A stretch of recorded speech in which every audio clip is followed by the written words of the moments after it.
आज हम हिक्का श्वास में आगे बढ़ेंगे। श्लोक नंबर 8 और 9।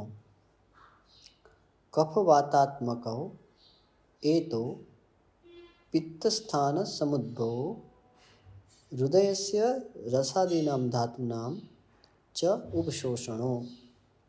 अब यहाँ पे ये श्लोक में अन्वय लगाना अनिवार्य है। विभक्ति और उसकी वृत्ति क्या है ये जानना अनिवार्य है, नहीं तो इसका अभिप्राय गलत लगता है। प्रायः इस सूत्र में सभी शब्द जो हैं वो द्वितीया प्रथमा द्विवचन है, द्विवचन में चल रहे हैं। कफवातात्मको एतो, एतो और कफवातात्मको ये दोनों द्विवचन शब्द है, प्रथमा के द्विवचन है। एतो ये हिक्का और श्वास एसह, एतो एते प्रथमा ऐसे चलते हैं। एतो यानी कि दोनों, हिक्का और श्वास दोनों ये कफवातात्मको, ये दोनों प्रायः कफ और वात प्रधान दोषों से होते हैं। आगे क्या बताया है? पित्तस्थान समुद्भवो एतो, ये दोनों का जो उद्भव होता है ये पित्त स्थान से होता है। अब यहाँ पे अभिप्राय समझना अनिवार्य है। हिक्का और श्वास दोनों प्रायः कफवात प्रधान होते हैं और पित्त स्थान समुद्भव यानी कि ये प्रायः आमाशय से उत्पन्न होने वाली होती है। आमाशय से उत्पन्न होने वाली यानी कि यहाँ पे आमाशय में क्लेद है, आमाशय में अजीर्ण है, आमाशय में सुप्तत्व प्राप्त युक्त आम अन्न है या उत्कृष्ट दोष है, जो उत्कृष्ट अवस्था में है, चलायमान दोष है, इनके कारण ये उत्पन्न होती है। क्यों?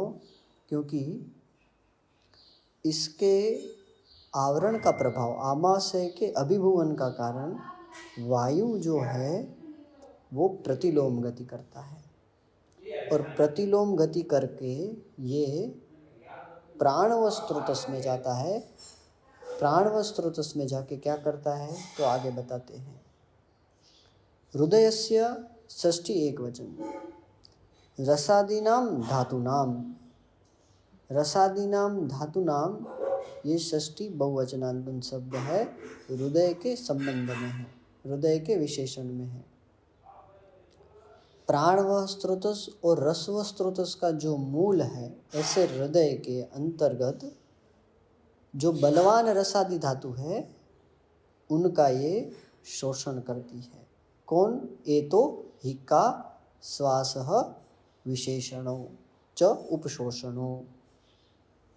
दूसरा,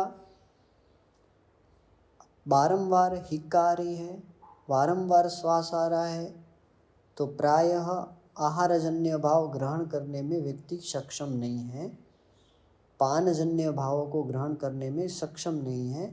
इसके कारण शरीर की अन्य धातु यानी कि आहार रस का सही से निर्माण नहीं होता है और अन्य धातु का भी निर्माण नहीं होता है। इसलिए शरीर की प्राकृत रसादि धातुओं का उपशोषण होता है और हृदयस्थ धातुओं का भी यहाँ पे शोषण होता है। अब आगे श्लोक नंबर 9। तस्मात् साधारणो एतो मतो परम दुर्जयो मिथ्य उपचारितो क्रुद्धो हत आसी विशो इव।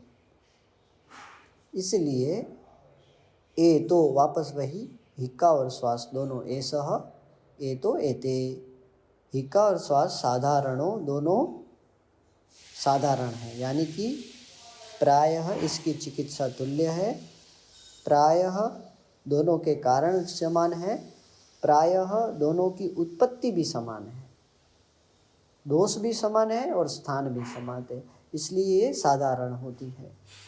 आगे बताया है मतो परम दुर्जयो हो, इसे परम दुर्जय माना गया है। क्यों? तो आगे बताते हैं वो मिथ्या उपचारितो, दोनों मिथ्या उपचारित है, इसलिए ये दोनों परम दुर्जय मानी गई है। और आगे बताया है क्रुद्धो हतः आसी विशो ईवः। ये क्रुद्ध होने पर यानी कि जब इसका बल बढ़ जाता है, ये प्रकोपित अवस्था इसकी बढ़ जाती है, प्राण स्रोतों के अनेकों सूक्ष्म धातुओं इसकी गति हो जाती है, तो ये आसी विष की समान व्यक्ति को नष्ट करती है। मिथ्या उपचारे सति शीघ्र हंतृत्व इति ही का श्वासः।